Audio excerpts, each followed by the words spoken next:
Today we welcome Alexis Nasard. Alexis, thank you for joining us. Alexis, I met you as the CEO of Bata, a well-known brand, part of a family-controlled group headquartered here in Lausanne.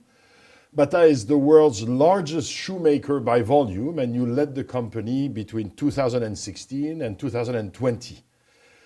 Prior to that, you had spent 17 years at Procter & Gamble in various general management and marketing positions. After Procter & Gamble, you moved to Heineken, another very well-known brand, where over 5 years you were, among other roles, president for the $8 billion Western Europe business and global chief marketing officer. Now, you stepped down from Bata late last year to become the CEO of Kantar, one of the world's leading data insights and consulting company, a position that you just stepped from after a short 4 months, and maybe we can come back on this briefly afterward. But first, please allow me to proceed maybe chronologically. Alexis, you're Lebanese, you were born in Lebanon, raised there, you studied engineering there before going to the US to do your MBA. Lebanon, of course, is an extraordinary country, very cosmopolitan and also very challenging in many ways. How do you remember your childhood and your formative years, and how have they shaped your outlook on life and or on business? Well, first of all, thank you for having me. I'm happy to be here. On your question regarding Lebanon, it is true that Lebanon is extraordinary. It is extraordinary in both a positive way and unfortunately also a less positive way.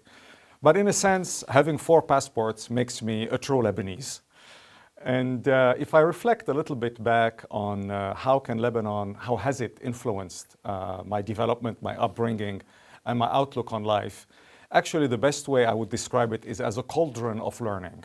Okay. Why is it a cauldron of learning? Is first of all, it is a very unique place in a sense that if somebody hasn't been there, you just imagine another Middle Eastern country, and it isn't. It's actually much smaller than most people think. It's actually 10,000 square kilometers, and the population is 5 million, including refugees. So it is actually a very, very small place, and it's an extraordinarily diverse place. I mean, you drive for half an hour and you can't believe you're in the same place. Whether it is mentalities, communities, styles, architecture, it's all extremely diverse. So it is a true cauldron of learning in that sense. The second thing is what I call the semi-civil war. Everybody calls it a civil war, the 1975-1990 war. It's actually a semi-civil war because everyone and his grandfather was involved in it. And that time was not easy, as you can imagine, but that is a time that also inculcated in me the notion not to take anything for granted.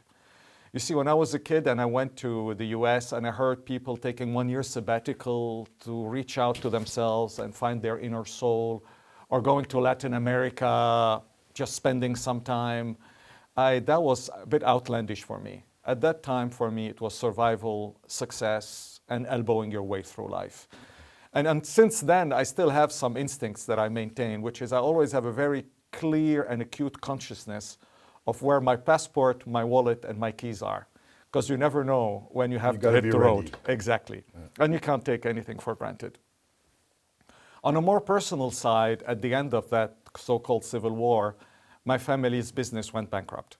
And from being a privileged kid who grew up in a privileged environment, which I did, to all of a sudden becoming a provider was quite formative for me. And that is since a rather young age. So yes, it was quite a cauldron of learning. So you moved from Lebanon to Berkeley, then you graduate from Berkeley, and after a short stint at Bechtel, you joined P&G, where for 17 years you climbed the corporate ladder. P&G, of course, is reputed for being a great marketing school and sometimes even a great management school. So 17 years there, very successful career. Tell us, what was great about P&G, what was maybe less great, and maybe up to 3 insights you got from your time at P&G. Yeah. P&G is and will always be my true alma mater. And I will forever be grateful for all the opportunities P&G has given me, and it has given me plenty. It opened the world for me. It made me discover different businesses, different countries, different culture. It invested massively in my training very early on in the process, and I still am benefiting from that. So I'm extremely grateful. The three things that P&G will teach you better than anybody else will teach you. First of all, it teaches you sharpness of thinking. Okay. I don't consider myself to be the best communicator in the world, but I'm probably not the worst. So when I joined P&G, I had to write a one-page memo, the famous one-page memo, about some consumer attitude research. My boss had me rewrite it 18 times. 18 times. I hated his guts at the moment. We became good friends eventually, and we still are, but it is a school of incredible rigor. It's very rigorous. A number is a number. A date is a date. A delivery task is a delivery task. And everything has to tie in together. Rigor. The second thing, which is a little bit lost these days because social media has lots of virtues but lots of sins as well, brevity.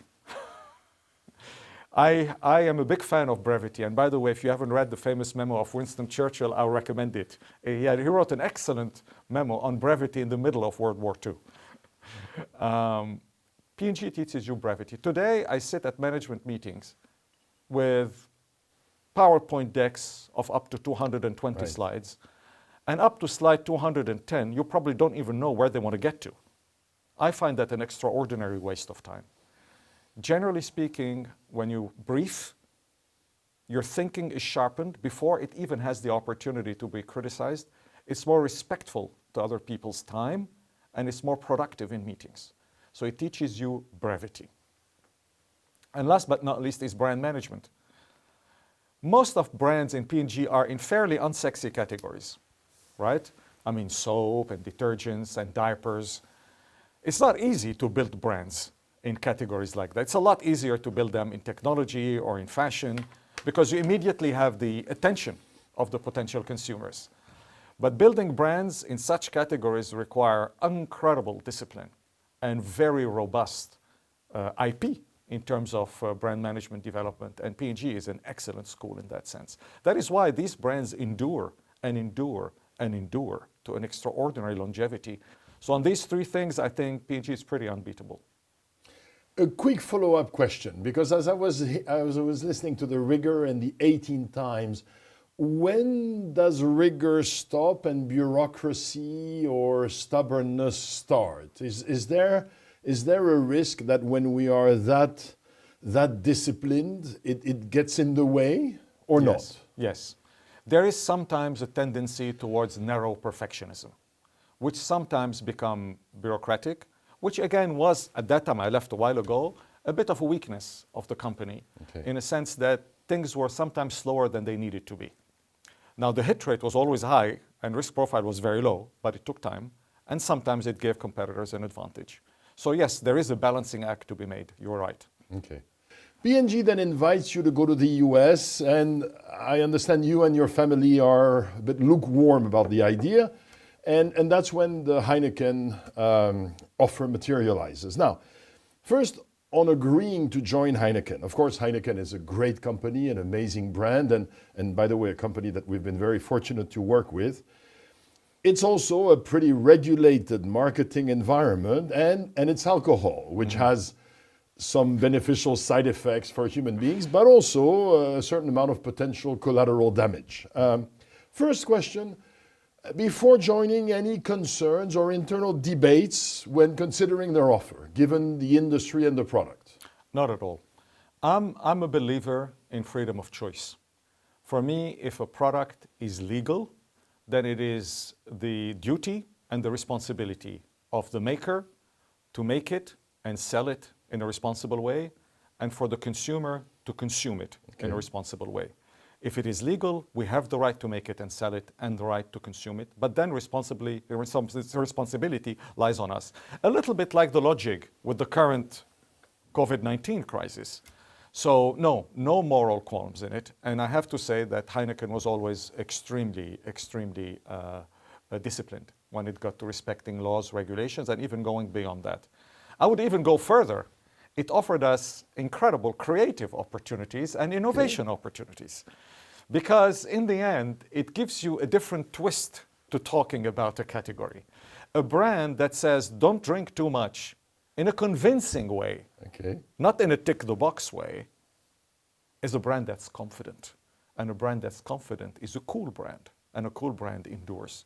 We developed advertising that shows that one guy wanted to date the DJ. The DJ is only available at 6 o'clock in the morning.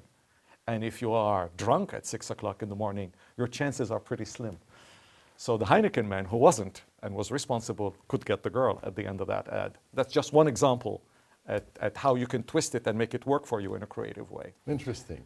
So actually, my next question was 5 years at Heineken. What was great?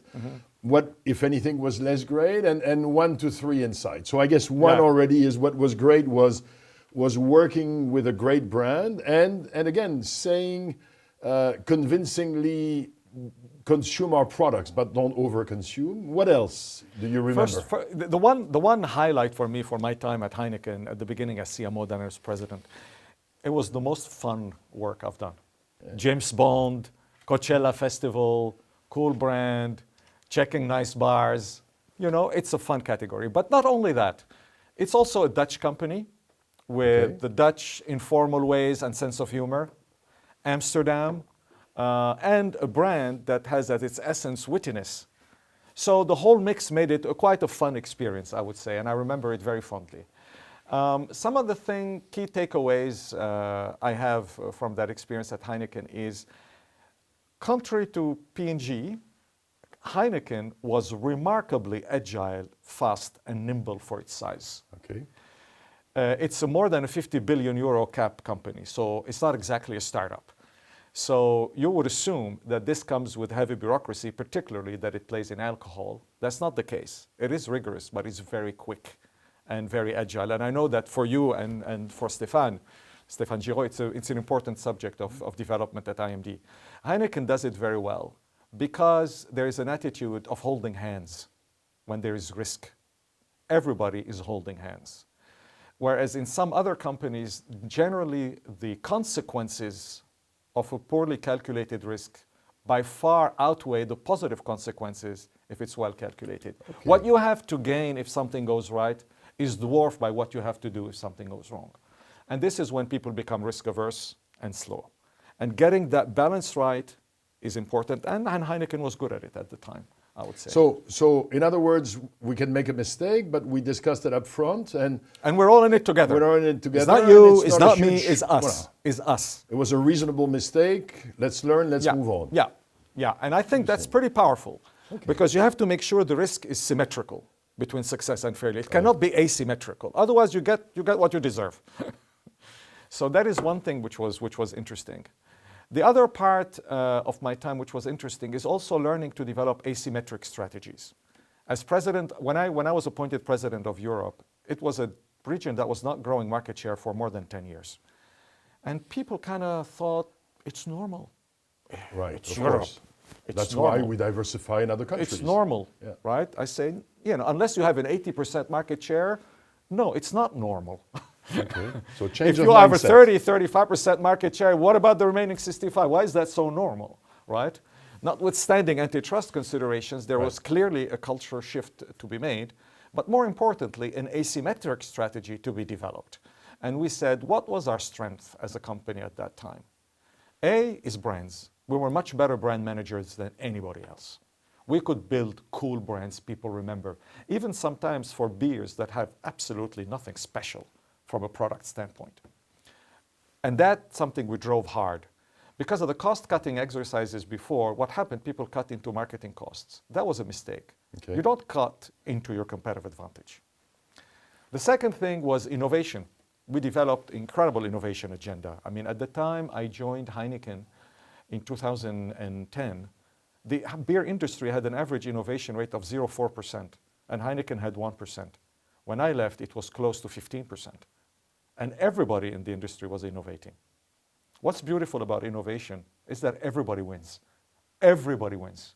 You just enlarge the pie. You win, the consumer win, the distributor win, the government win, and competition wins because people copy each other eventually. So just the pie becomes larger and the consumer is happier because they're getting cool things to drink and to experiment with.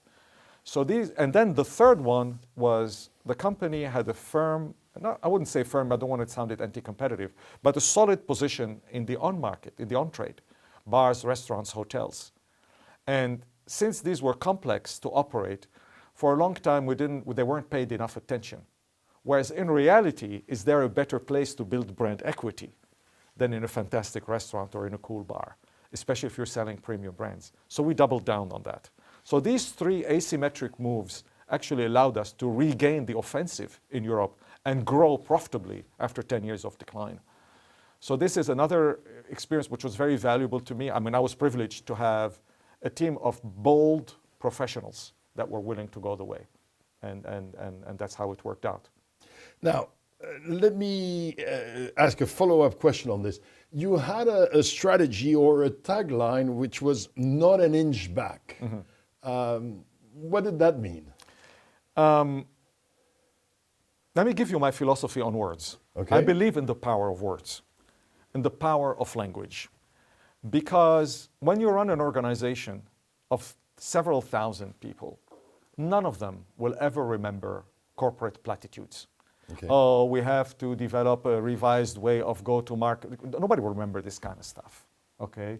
We have to transform our supply. Nobody remembers this. This stays at the boardroom -1. Colorful and accurate and representative words flow in the organization like olive oil. They flow and they stick. If you use the word congruent, people will remember it more than consistent. Okay. Okay? But they need to reflect what you mean by it. When we developed the new strategy for Europe, to revive Europe, we called it not an inch back, because that's what we meant. We meant it stops here, That's and now it. it's forward. The retreat stops here. Yeah. It really stops here. And I tell you, when They you got tell it. people not an inch back, they understand what you mean. Yeah. And they get mobilized for it. So I'm a really big believer in the power of words. Colorful, accurate words that flow through organization and that people remember. They actually even remember you for it. I'm remembered mostly for my words. And then the Bata opportunity comes up. Now, Yeah. Bata is a company founded in the late 19th century with a proud heritage and also for many years a paternalistic and humanistic cultures with Bata villes, Bata townships created around the factories. And it's also a private company controlled by a family. By the way, also largely rebuilt after the Second World War. Now, first, why this job? How much was the desire to be number one? How much was it the industry? What led you to accept this opportunity? It's a mix of things. First of all, I love fashion. Okay, that's the frivolous part in me. I love fashion, I love design. So I was interested in that. Second, from an intellectual standpoint, I was always very intrigued by retail. I was intrigued by retail because as a brand builder, this is a dream to control the consumer experience until the checkpoint. You really control it entirely. And I find that quite exciting. And until now, of course, the retailers were kind of your immediate customer, whereas at Bata, you own many of them. Many of them. Okay. And even online, by the way. And then what was interesting is that was part of the industry which was changing the fastest because of the digital revolution. And I was quite intellectually stimulated by the idea to be in the middle of that action during this industry transformation. So the retail equation also played a role in and I mean retail omnichannel, not just brick and mortar. Huh? The third thing is I was ready to be CEO. You know, I've been president, I've been vice president, I've been CMO, I was ready to be CEO. Please allow me to stay just for a second on I was ready to be CEO. I want to be CEO. How does that feel? How does it feel to be CEO or to want no, to be to want to be CEO. So how does it work in your head? You go like, I want to be the one who makes this. Because some people would say, why do I want this? It's going to be more stress, more responsibility, more visibility. Is this something where you say, finally, help me understand. Yeah, how does it come up? I think it's a combination of intellectual stimulation, Okay. and ego. I think I would be dishonest if I said ego is completely absent from that equation. Intellectual stimulation in a sense that I've done good things and bad things in my life and in my career, but I've done quite a few positive business things in my life, and they affected the businesses I ran quite a bit. It's like, why can't I take the full equation? What could it be like? What would it be like? Okay. Okay, so I was really intrigued and interested in that. Now, what was the key challenge and the key opportunity at Bata? And were these already clear when you took on the job, or did they appear gradually as time passed? So the key challenge and the key opportunity. They were not clear. But everybody agreed we had a problem. Okay. The reason I ask is because very often we say, no, it was clear, but in fact, when you talk to CEOs, they go, actually, no, we kind of found out together. No, that was not clear. But what was clear is that change was required. Okay. The company performance was flattish, and in some parts of the world it was outright difficult, including particularly Europe. And I'm always a big believer that the origin of your brand needs to remain healthy because it's a fundamental part of your brand equity. So even if the Chinese consumer buys Bata in Singapore and they come to Europe and they find it not there or not present or not distributed or presented in a quality way, it damages your equity. So I think it's important that your capital city needs to be well protected. Okay, your historical markets. Core is a different story. For me, core is a P&L story and a strategy story. This is a brand equity story. Okay. So I think your capital city needs to be spick and span. Always. So Europe was important and was difficult. And we really had to do a lot of work on Europe. When I left it, it was doing very well. The second thing which was clear is that we were complete laggards in the digital revolution. Our supply chain was artisanal. Our omni-channel was just at its early phases. It was very localized efforts. There was no global platform. And it was certainly not connected to the supply chain. And certainly not connected to the CRM. And the ultimate triangle you want to have in vertical retail is when you have your pipes connected. E-commerce, CRM, and supply chain. Now, you led this global company featuring significant retail operations during the COVID crisis. Yes. What was the biggest challenge associated with the crisis? I'm not going to tell you anything original because I'm sure many of my peers have told you the same. Number one is cash. Cash is not sexy, but it's the lifeline of any business and it's important. We had to immediately create a cash is king cabinet to deal with cash on a daily basis. So I was with the CFO and these guys every day to look at how we could optimize cash between receivable, payables, rent, inventory, orders. China was problematic. How do you deviate the supply chain away from China? Oh God, no, China is the first to be back. How to recuperate the contracts without losing face with our suppliers? So first was cash. Second was supply chain, was very, very complex. Third is safety measures. How do you reassure consumers that it's safe to come, that it's safe to try our products? So all these things were relatively new. We never had to do things like that. And then number three is organization morale. You know, when you're not delivering good results, where you're unsecure about your paycheck, when many of us did take a pay cut, how do you keep people positive, motivated, and hopeful in the future?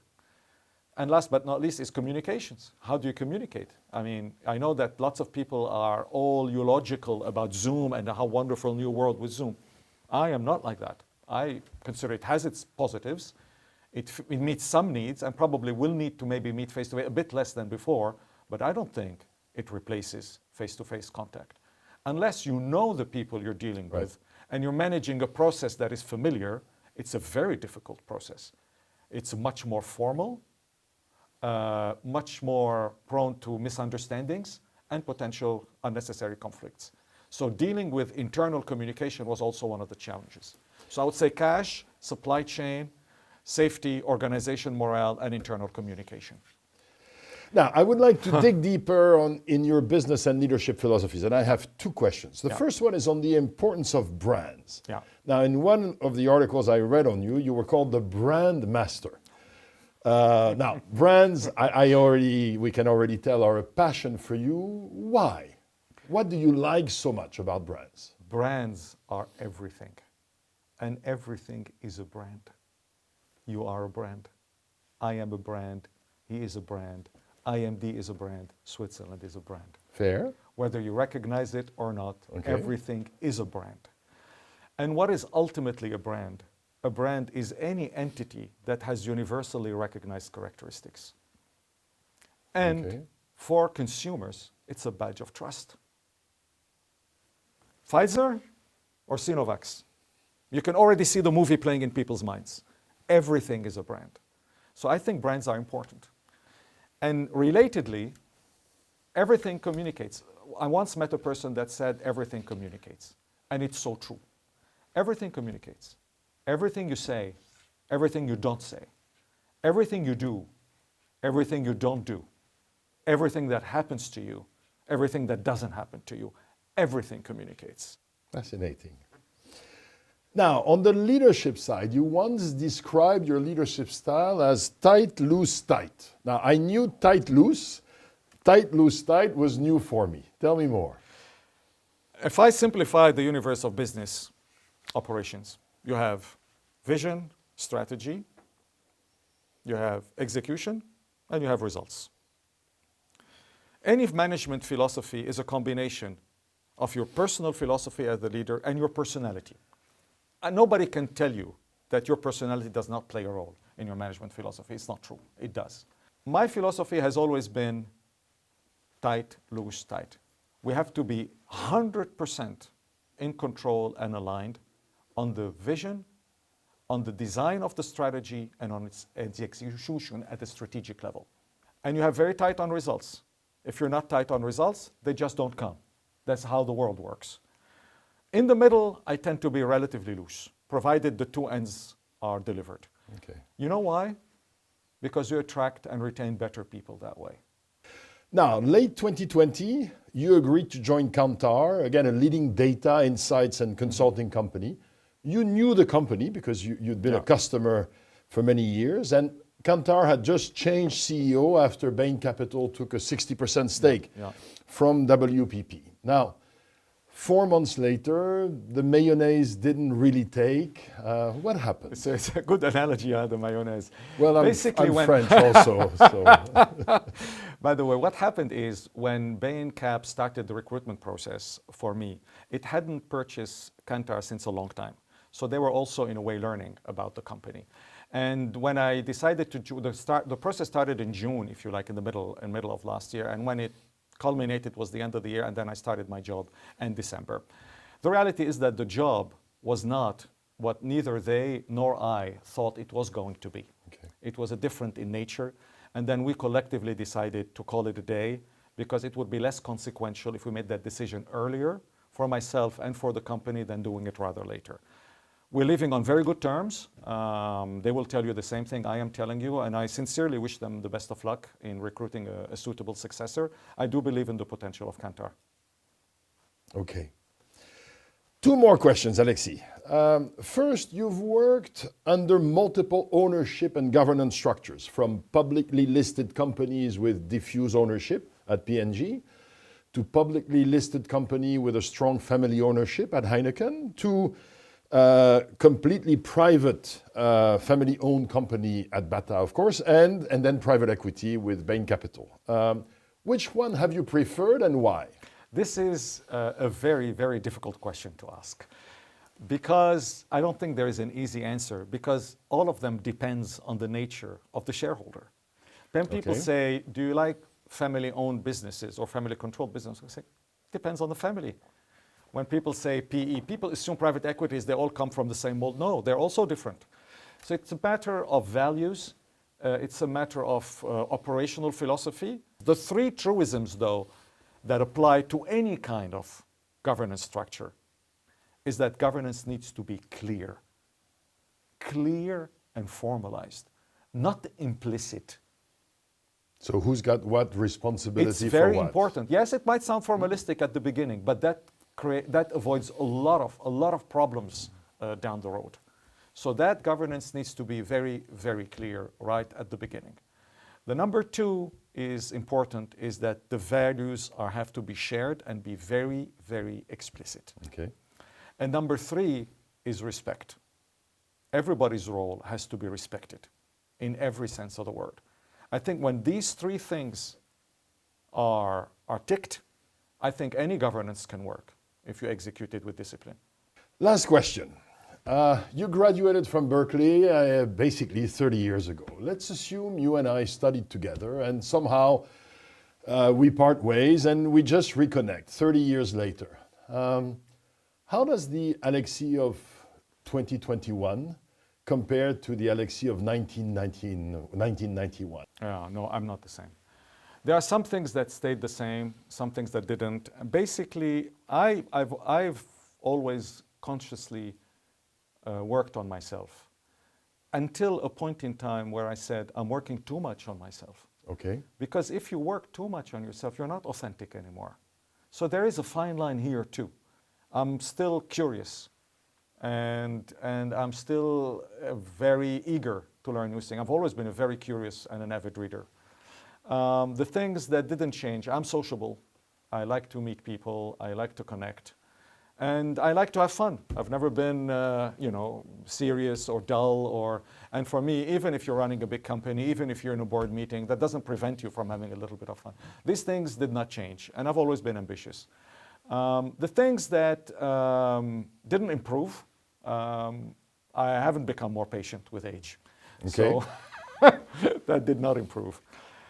The two things, though, that I've learned over time is became more intellectually humble. Okay.